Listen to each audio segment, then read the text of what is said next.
every day working for 12, 13 hours in a day, I believe that we should respect each other. Politicians are always seen as a very serious entity, I must say.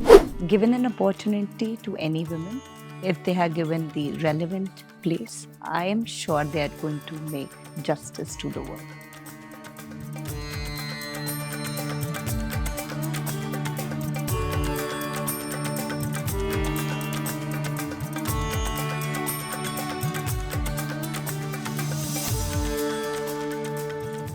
Welcome to the Expressions podcast by the New Indian Express, where we talk to trailblazers from various fields across the world. On today's episode, we're joined by a truly inspiring leader, Priyal Bharadwaj. As General Secretary of BJP Mahila Morcha, an entrepreneur and a passionate advocate for women's empowerment, Priyal has worked at every level, from the grassroots to national platforms, to uplift communities and encourage more women to step into leadership. With a unique blend of tradition and forward thinking, she's reshaping conversations around policy, digital engagement, and the role of women in public life in today's India.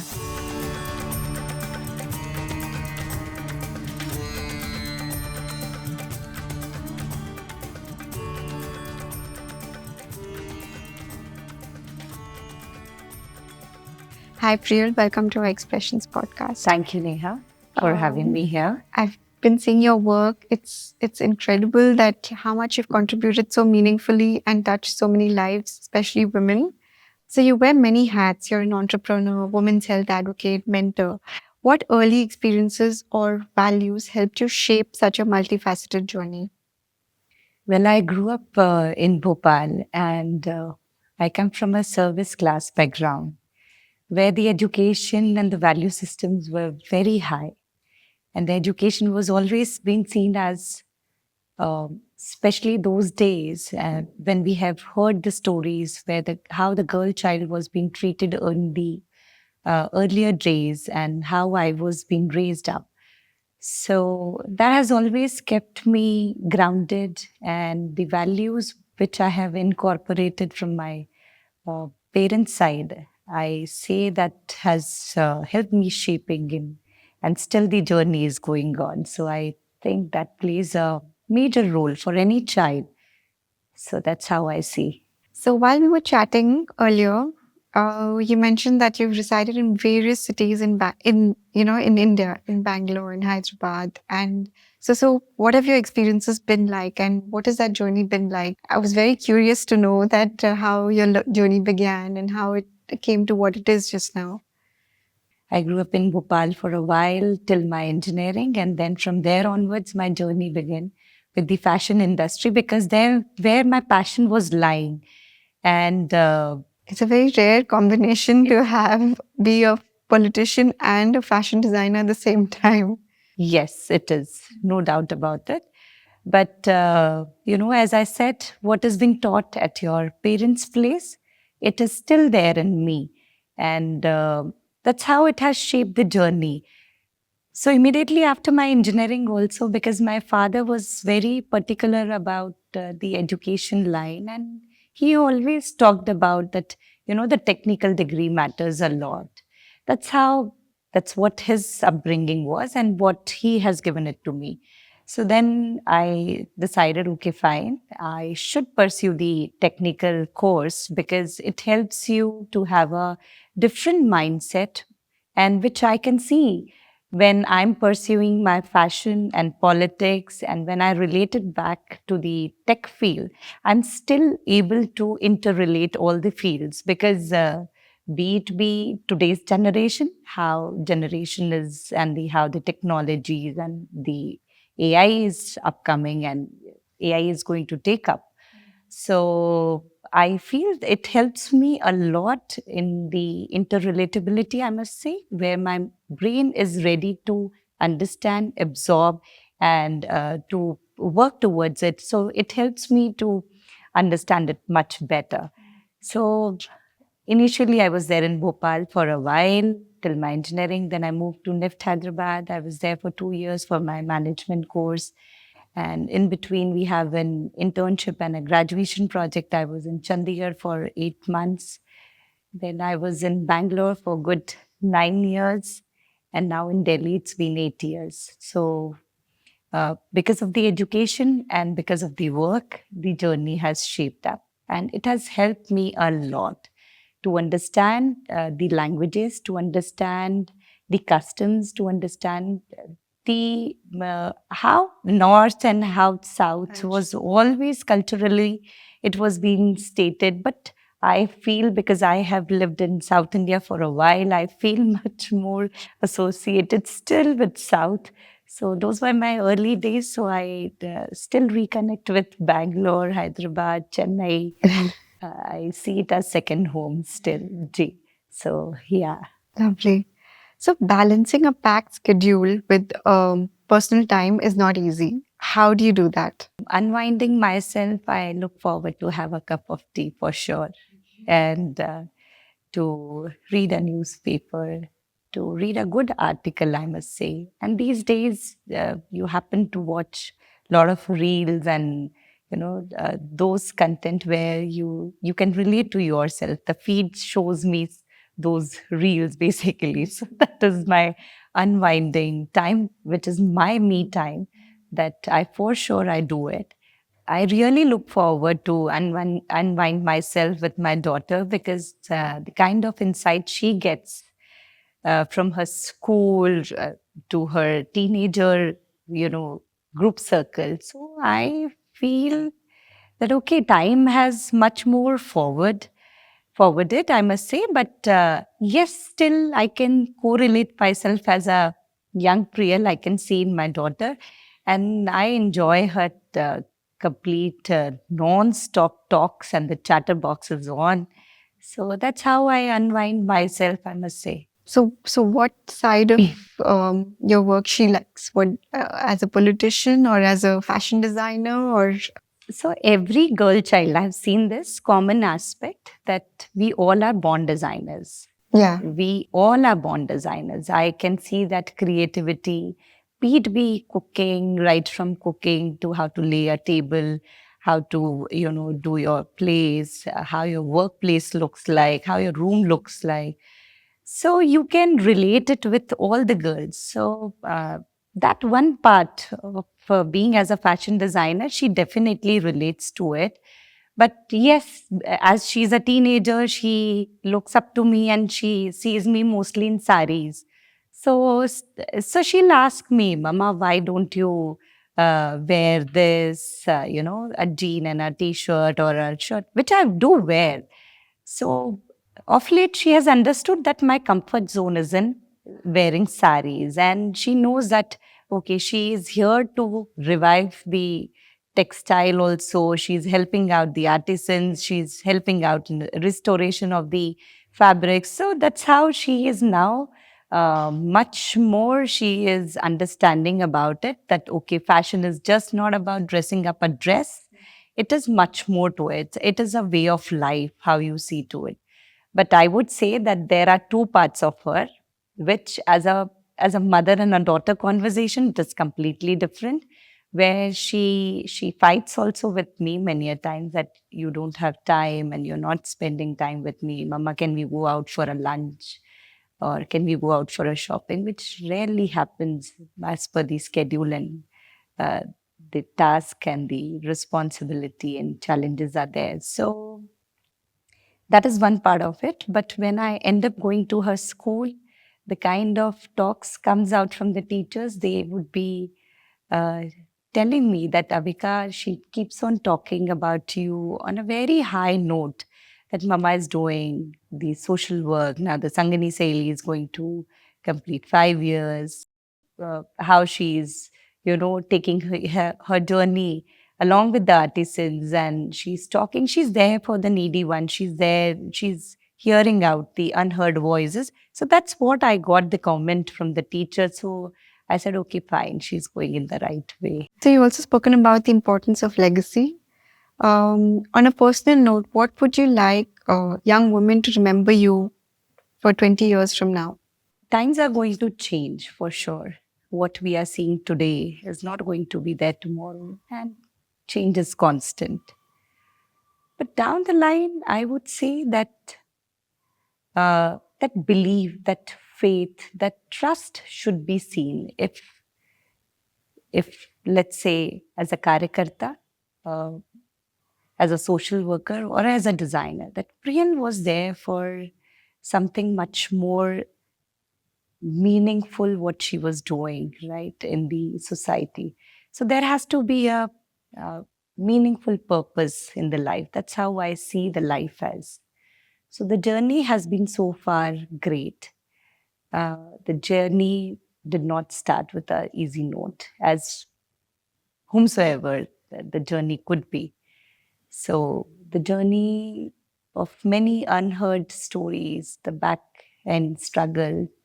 So I would say that down the line, 20 years, that meaning of purpose of a woman, that a woman is there to hear you out, and she was there always when she was in need.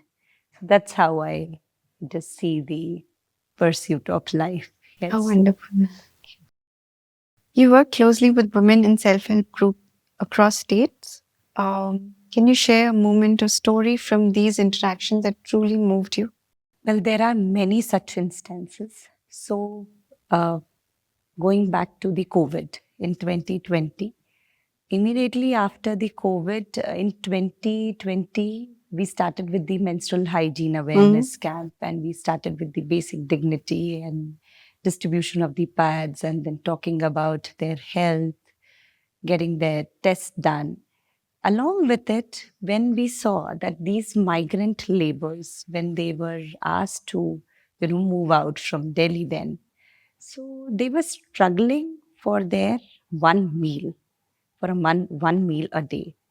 That's how two, three girls, when they came up and we were distributing the food, this menstrual hygiene, where they asked me that, Didi, we are not having, 20 rupees to buy sanitary pack for ourselves because the shops are closed and we don't have any money because we are migrant laborers and we have been asked to move from here. So that's how that journey started of the menstrual hygiene. And from 2020 to 21, we made a point that in 21, we established first our uh, sanitary pad manufacturing unit along with a self-help group in Noida.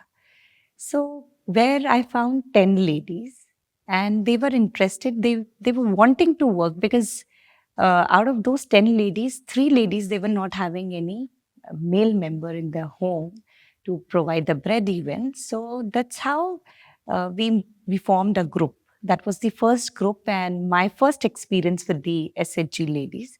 And where we spoke about it, okay, fair enough, we are doing menstrual hygiene drives. We will buy the sanitary pad packs from you. Will you be able to produce at such quality and with a hygiene and everything? They were ready to learn it. So the main thing, what I was thinking is that establishing a unit, okay, fair enough, we can do that. But on a constant basis, on a having this consistent effort along with them, are they going to be there to produce such number? So yes, they were there. So that was my first instance, and the establishment of the sanitary pad pack, manually handmade pad packs, and then we started to buy from them. And in a day, they were able to produce around 100 pad packs. So that's how we took up that project, and it is still ongoing. So that was one of the first initial days, and those girls and ladies are doing really well. And are there more campaigns or initiatives like this that you've been working lately?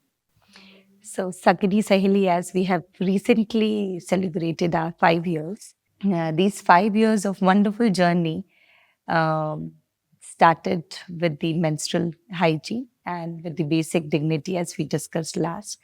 So along with it, we started with the installation of the vending machines in the government schools and getting them placed at the even with the police stations and at the district administration, the government offices, where it is not just like a taboo which is being talked as, let's talk it upfrontly. Why not in open? So that's how first in India, the police station was RK Puram police station, where we have installed the vending machine right while we enter the police station. So, okay, actually where you think and you give a thought, okay, fine, it has been openly talked here. So they are very much open to talk about it. So a female, she can correlate with it. So that's how we started with the installation of vending machine and then talking about the hygiene and awareness camp and then their blood test and breast cancer awareness camps and then getting them screened. Along with it, while you're working with women, you tend to understand what all issues they are facing in their houses. So somehow they found this comfort where they can come and talk it to us as a team of Sangini Saheli and individually also. That's how we got into the legal aid help also, where we have seen the domestic violence challenges of females. So we were always there and we are still working on it. So we started providing them the legal aid help, be it be the domestic violence, be it be POSH Act, be it be POSCO Act. So that's how Sangini Saheli has its own one wing of legal aspect. And then we were always into the education line. So for education, we started rebuilding up the government schools, which were in a very bad state, in a dilapidated state, where the schools were around 100-year-old or 120-year-old, where Sangini Saheli also came forward and we started helping them out. So the scholarship, education, girl child education, everything was pertaining in and around to women and child. And of course, the fashion line, where it all has started. Journey has started right from the fashion, where Sangini Saheli was born and the social work was born. So through fashion, we are still supporting. It's been now good 14 years into this industry, and we have adopted few clusters all over India. So one is Chanderi, one is Banarsi Weave in Banaras. One is at Srinagar, Badgaon district. There is a Doodh Patri village. There we have around 200 artisans, those who work on the Sozni art, and they're working on the Kashmiri weaves basically. And of late, we have started with the Hampi also, the Lambani art. How we are trying to help the artisans. So there again, the ladies whom we met during our visit, while adopting the clusters also, there were a huge number of women, those who are working along with us, be it via Murshidabad in West Bengal, where they do the batiks. So I see a huge women force right from the kitchen to the office. I believe women is the fulcrum to each and every industry. And I don't know which area you haven't touched. So it's amazing that there's so much happening and so much that you've contributed to the Women's Society and to the artisans, like you said. One is you are given a responsibility. One is you take the responsibility. But it is just not the responsibility role. It is on everyday basis, you have to show up. You have to be consistent. You have to be there to the unheard voice. You have to sometimes step back, step in, and then step up. So that's how the life is. And it is a holistic approach towards life. Absolutely. Also, you've been at the forefront of many women-focused initiatives. Could you walk us through some of your strategies from community outreach to awareness campaigns that has made such a tangible difference? First, we started, as we have discussed, about the menstrual hygiene, where we were talking about the basic hygiene progress, and a soft talk with the women, where we were talking about their own personal hygiene and the health. Are you really taking care of yourself? That was the first human touch which is required. You can't be just, wanting them to learn the financial literacy. How you can nurture them? It's just like how you water a plant. So there were women, those who got associated with us initially through the menstrual hygiene camp. And then we asked them to move ahead for the breast checkup cancer program awareness camp. So they stood up for it, they got them screened. And then I saw there is a change, and they themselves, they started asking that can we volunteer? So they started volunteering. That was the step 3. And then when few of the women, they were diagnosed and they were detected, so they themselves started taking interest that how can we support them, and how, because financially they are not that well off, but yes, physically they are there. So going to hospital along with them or as a moral support. So that was step 4. Then I saw that those ladies, they started coming up for their own girl child or even for a male child. They started asking for the scholarship because they were like how we can make them study further, how we can counsel them, क्या करना चाहिए आगे, what could be the line for them, where they should pursue the studies to. So that's how the counseling session started, where the education came into the picture. And they are being guided with our now volunteers and the team. So we have the counseling session also. That's how the children also got involved.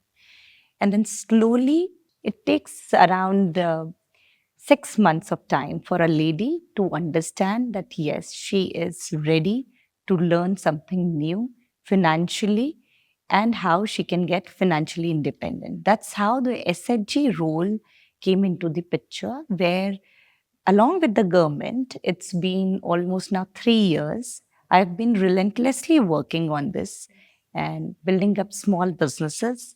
First, to teach them what SHG is all about, how you can build up your own small community, how you can develop your own interests. So there are particular different groups where one is being taught as kerosias. So let's say for the tables, they are making the decorative kerosia table mat, or even the rugs, or the you can see it on the end tables also.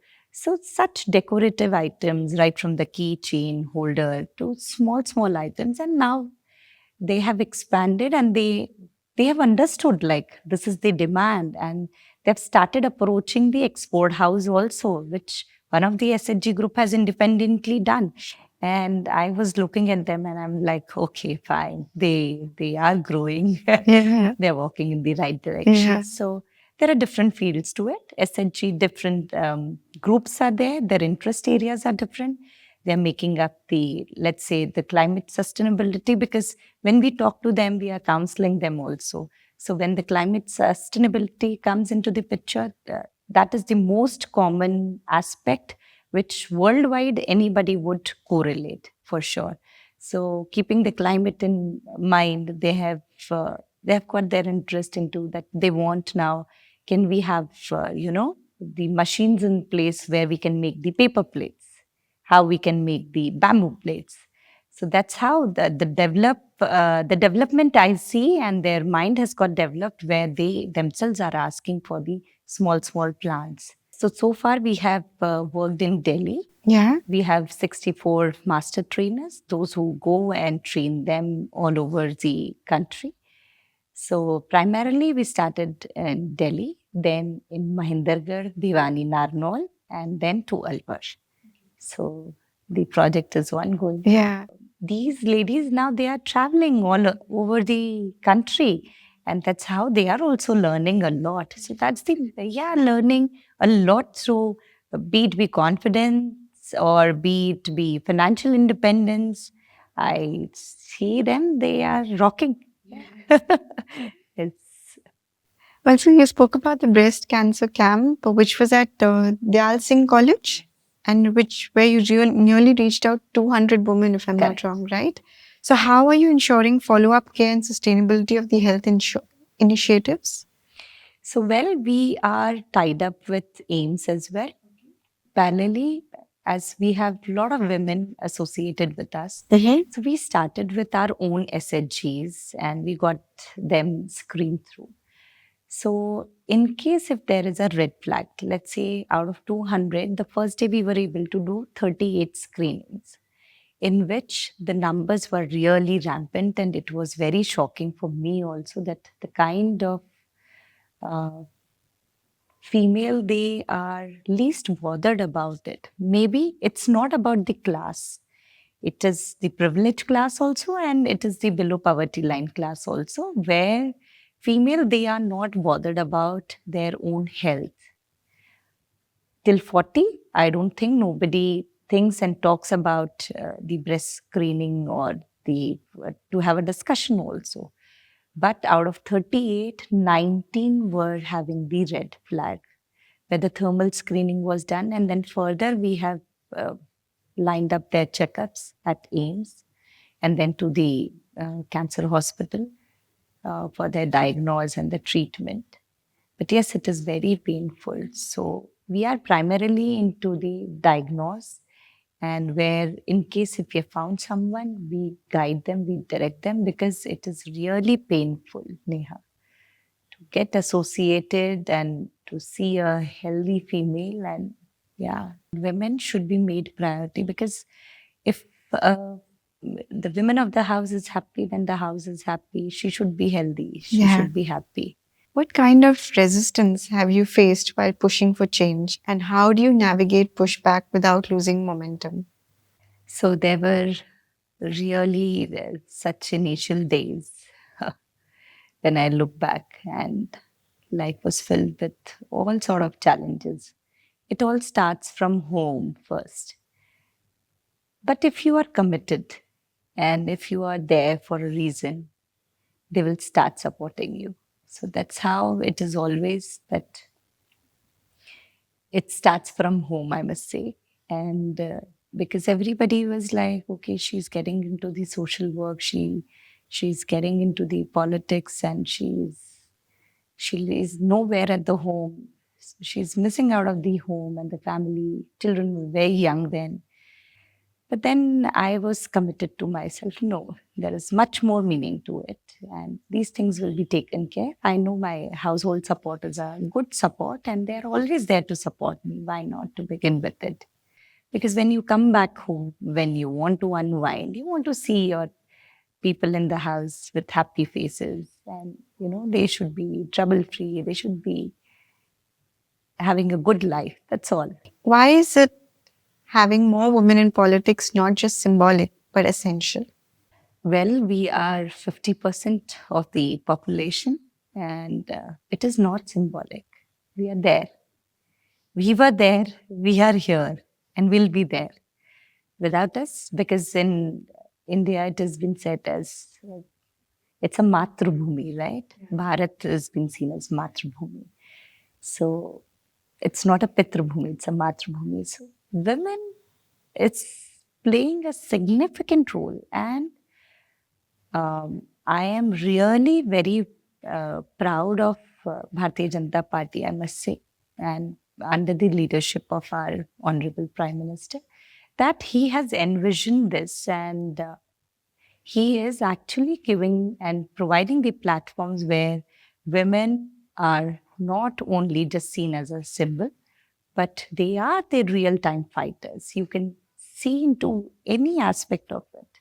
Women were always there, but why not 10 years before it was being talked? Why it is being talked now?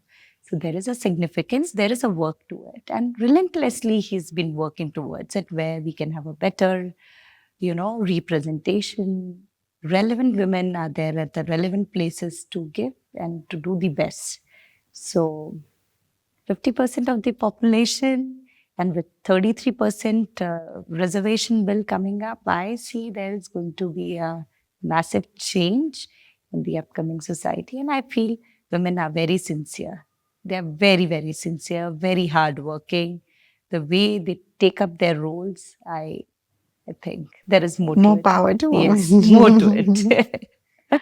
Also, given your background in engineering and fashion management, how are you tapping digital platforms like Instagram, X, LinkedIn to engage with young women, to spark real conversation with young women? I am really enjoying it, Yeah? to be very honest, Neha. For any of the personality or a social worker or a designer, there are particular platforms where you will click. So we are there on Twitter, we are there on Facebook, we are there on LinkedIn, we are there on Instagram. I found that Instagram, somehow I got a lot of interest into it, and believe you me that every post I do it by myself, and the kind of engagement and the kind of communities or the response when I meet people from the various field. So the kind of conversation I'm connecting it through Instagram, I feel a lot of youngsters, they are there, and they're there to understand that what is happening. So like it plays a very vital role where if you are there and you can understand it better. So I am really enjoying it. As I said, that coming from the tech background to the political journey, I am able to correlate that how does it work and what the algorithms are all about. What is working and what is not working. Whether this timing is working, whether this kind of post is working, what kind of post is getting, what kind of interaction, what is the insight, where you have reached, how many views have come out, or do we need to boost this post, or the minutest of the technicalities of it. So I'm able to understand it well. I'm really looking forward this how AI is going to take it up further. For that, I need to understand that coding, and I believe in learning. So sometime, if I'll get some time, I would like to try it firsthand. So, mentorship seems to be a strong thread in your work. What's one piece of advice you often share with young women stepping into leadership or public life? Stepping into the public life, it is a very consistent effort. It is not for glamour. If you're seen as for just for a name or fame, it doesn't happen that way. You have to be really consistent about your work. You have to be there. You have to show up on everyday basis. You have to think through. You have to place your own words.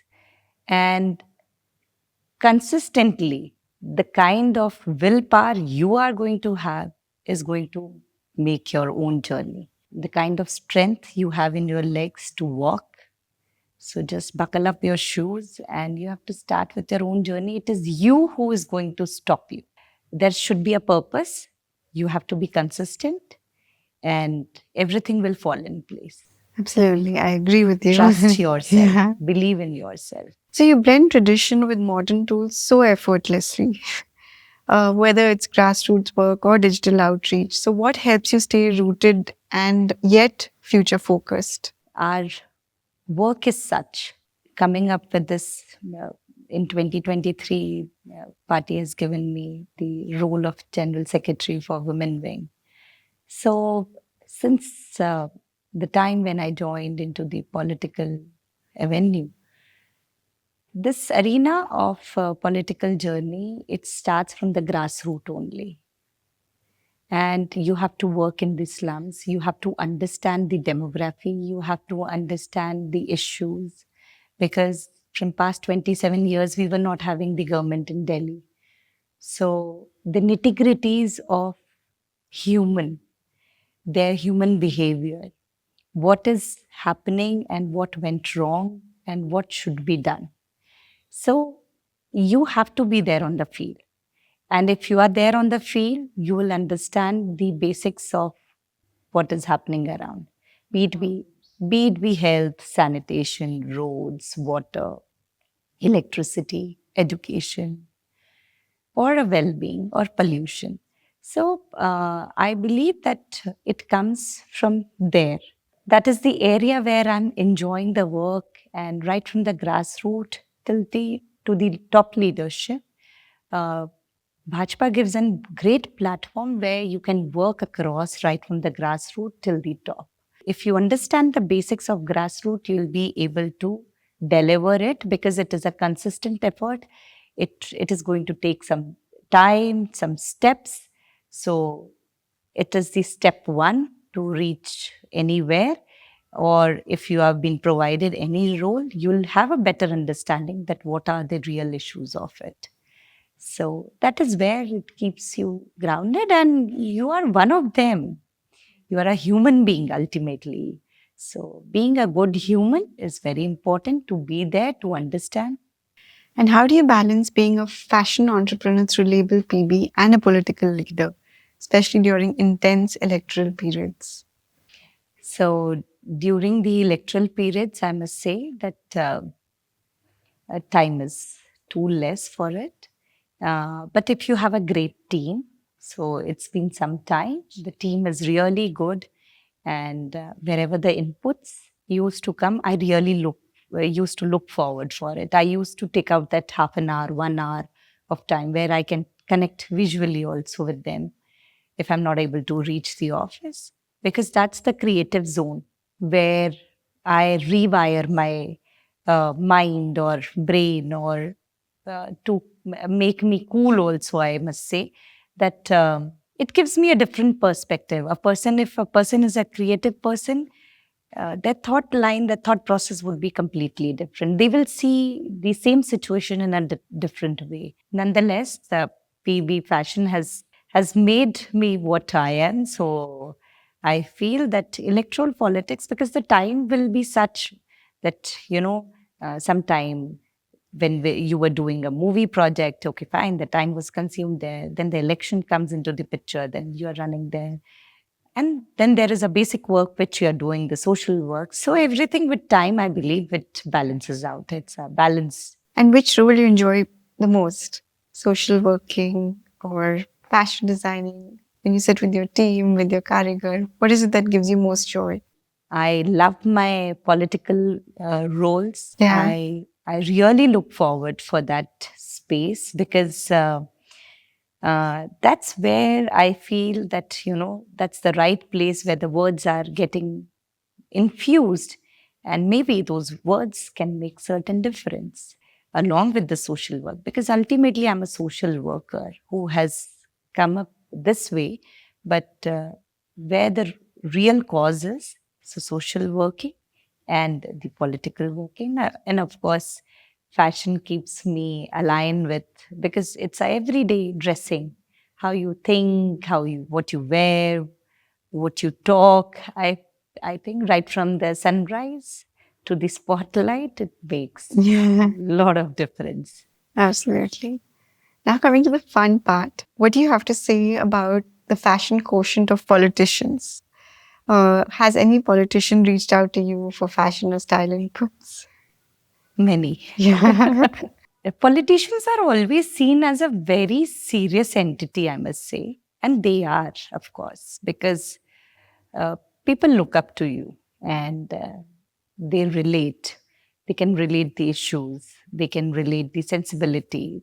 So there is a certain way of dressing that, morning 7 o'clock, you have to be ready. You have to get ready in your proper dressing, because there are a number of people, those who are coming and meeting you and trying to discuss, or you are traveling. So there is a certain pattern, you can say, which has been already prefixed into the frames. That yes, you are there as a serious role, in a working zone. So you should be seen. And I completely believe that if you are carrying yourself very well, where that comfort to the other person is there, I believe it connects really well to the public and to the politicians. So there are many such, those who have asked me, especially the women leadership, that how do we pin it up, what kind of, saris, and what is upcoming, what is happening, what should I wear, what would look nice on me, or the weddings are coming in the family. So there are many such instances that keeps on happening on everyday basis, and we do appreciate each other. Be it like what today I'm wearing a shibori on batik, but it's a kota check. So this is again, it's been done from one of our weaver, and the blouse you can see on the kanta stitch. Yes. And there is a whole story a womanhood story on the back. Yes. So small things where you relate to yourself. So I try to represent from my own dressing also, where the fashion and the womanhood is also celebrated. Yeah. So yeah. So politicians often make statements with their dressing. How can one be a politician and yet be stylish? What tips can you give them? One basic thing, that if you want to wear cottons or if you want to wear linens, depending on the season, what has been required as. So cottons, I always prefer that it should be really well starched and well ironed.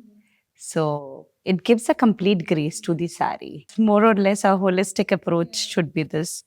And whichever color you think that this color suits me the best, that could be your own brand identity as a politician also. So Nice. I like that. Thank you. What's something people often misunderstand about the kind of work you do? And what would you want them to see more clearly? every day working for 12, 13 hours in a day, I believe that we should respect each other, one. And womanhood should be seen as in a respectful way, where you are bringing a lot on the table with your hard work, with your brain, with your thought process. Men should support, not just as a symbol, but as a in a very much dignified way. Because, as I said, it is women are the fulcrum. Yeah. So that brings to my next question. Actually, what role do you believe men must play in this movement? Can you also share a moment where any male ally made a meaningful difference in your work? And what are simple, powerful ways men can support women, not just in public life, but even in personal life, whether it's home or office? So there are many such male Yes. allies, those who have supported me, to be very honest. When you're working in a team, Yes. you have all sort of people, all age range of people, and different thought process of people. But whenever I spoke, wherever I spoke, they heard me. And that's the best thing about them. And they have actually accepted it very gracefully. And I was very surprised. You are heard at the right places. It begins from house, as I said. So definitely, as first male member whom I was introduced in the world was my father. So the way he supported me and with the guidance, I feel that he's still doing on everyday basis. And then my husband came into my life, and I have my brother also. He's a child to me, though. And then my husband, he plays a very vital role, where he's been constantly telling me, he's always the critic to me, and I really look forward for that, because it is Scope for improvement. for improvement, for my own betterment. I'm working towards it. So I see him as a role model for me, because every day morning I'll get my 10 pointers. Where am I wrong? So that's how I look up to that conversation also. In the political domain also, I have got great mentors, those who have helped me, and they are guiding me on everyday basis. So I would like to say thanks to them. Given an opportunity to any women, if they are heard well, if they are given the resources well, if they are given the relevant place, I am sure they are going to make justice to the work. That is one. So I completely believe that men should not be judgmental. They should hear what is being said from a woman. And sometimes you can step back, sometimes you can step in, and you can, step up as well. So that's Wonderful. Thank you. So, if you could manifest one big change for women in India, mindset, culture, or opportunity, what would it be and why? culturally, we are already very rich. Yeah. We have thousands of years of history to it, right from Harappa civilization day to the current situation. So I believe it is opportunity for the today's scenario, as the kind of education, as how we have digitally marked ourselves on the world map, and we are the youngest in the world. So I see the opportunity is one thing, which if it is given at the right time, at the right place, the things will take its own shape. Nice. Issues like domestic violence or sexual control are often dismissed as private matters. So, how do you reframe these as structural political issues? Well, in few years, in this past 10 years of our government, I have seen that this is taken as a primary thought process. And along with it, a lot of changes have come up, be it the past track codes, or setting up the committees, or talking about it, or having the laws in place. So I feel in a political structure, it is taking its own organic shape. There are many parameters to it, be the caste, creed, or the system, or the religion. So there are many things to it. Supporting and having because we all are humans, it can't be just like, okay, 1+1 is 2, right? So it is a process to it, and government is definitely working towards it. And they are doing a good job, I must say, the way they are taking up the challenges. And of late, we can see that such cases, because we are there on the field, male members, they have also tried, they're trying from their end, and they're trying to understand that, okay, fair enough, those times have gone by. So it is a digital media era. This is instant era where you have to just make a call, Yeah. and the systems are right in place, those who want to raise their voice. So, you are seeing women not feeling shy about this and coming out more. Do you feel a change is happening? Yes, of course. They are Okay. talking up. Earlier, they used to talk it within family, or Yeah. maybe with the neighbor, or the neighborhood is seeing. But now we can see that they are approaching us directly. They are trying to make a call, be it be state or interstate.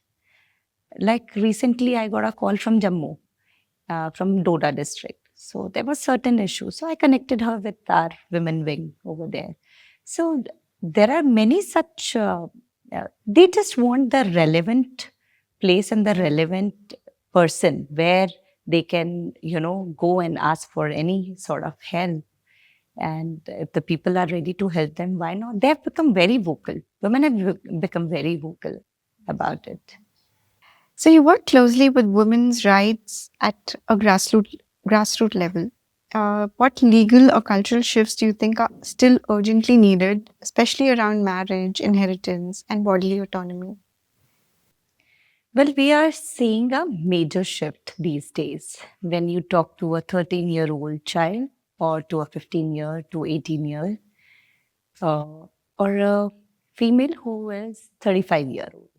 So in the complete thought process and scenario, I'm seeing that girls, they want to be financially independent, which is very important. As we want our girls to be financially independent, they should work really hard towards it.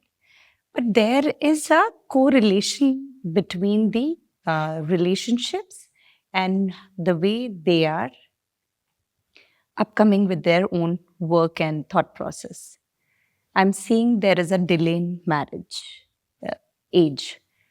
When it used to be right from, it was been said that before 26, if a girl child is married, she will be healthy to bear a child, or to even to get molded well and adjusted well in the family. That's how our tradition has been, and our parents and grandparents and everybody used to talk. And now, being as a parent, I see that cultural shift is now happening, Yeah. which could be a major worry in the upcoming years. Because what is happening is, then when a girl child is getting married at the age of 32 or 35, she's having the medical issues to bear a child, or to have a child, or to not have a child. So those challenges are now being seen, which everybody can see in their atmosphere, in their family, or in the extended families, or in the neighborhood. That is one challenge which I'm seeing, that when these years will pass by, let's say down the lane after 10 years or 15 years, at the moment, we are the youngest in the world. But when we see Japan, when we see China, we see that Japan has aged. Japan is now hiring the young talent because there is a scarcity of young talent there. Similarly, China had one child policy. So China has also aged pretty much. But India being young, and that's the USP of India, and that's how we are growing. So I really believe into it that, you know, it as the classes begins at home and what we teach our children. So I feel that well in time, any work will, or any, cause, or any marriage or any relationship, it happens in time, it is going to give a fruitful result, which is a really a worry point for the futuristic generation, because now girls, they don't want to get married one, and then if they want to get married, then there is a challenge.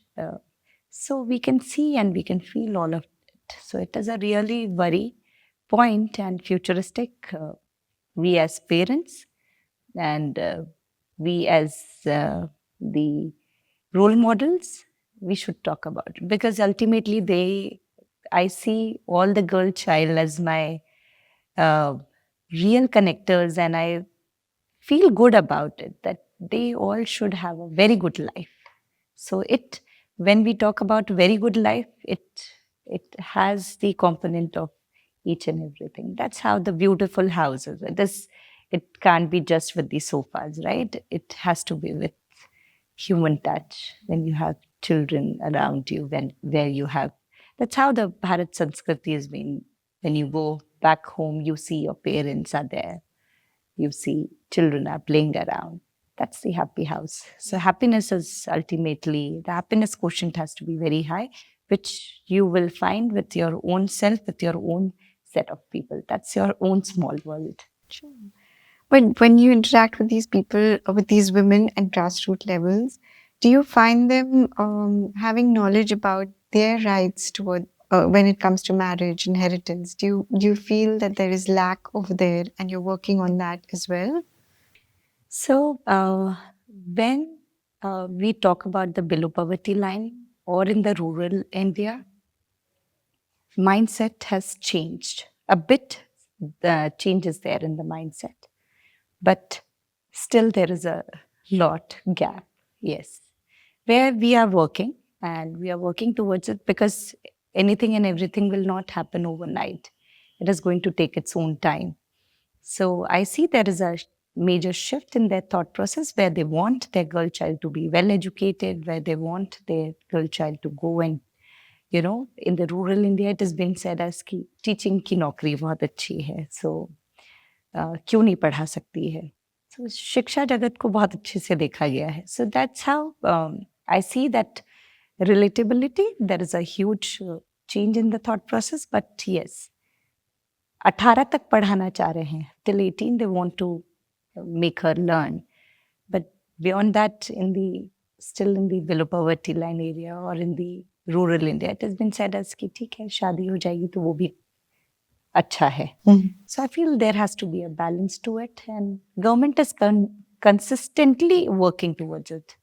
आप देख सकते हैं कि right to freedom of education का देखा जाए तो till 10th class it is free everywhere. So I see there is a major shift to it, which is happening. And Are there any historic women figures from India or across the world that has deeply influenced your path? why to go worldwide? I would say in India itself, we have got a number of such personalities. But I would like to talk about Ahilyabai Holkar ji. She's been called as Rajmata Ahilyabai Holkar because I come from Madhya Pradesh. So where I grew up as a child, I have heard her stories. and she comes from the Malwa dynasty, where Ahilyabai Holkar, 300 years back. This year we are celebrating her 300th birth anniversary. We have celebrated. So we have learned, just not in during the childhood days, where I've seen where my mother used to wear Maheshwari saris. That Maheshwari saris, that cluster, that area, that city itself was being established by Ahilyabai Holkar ji.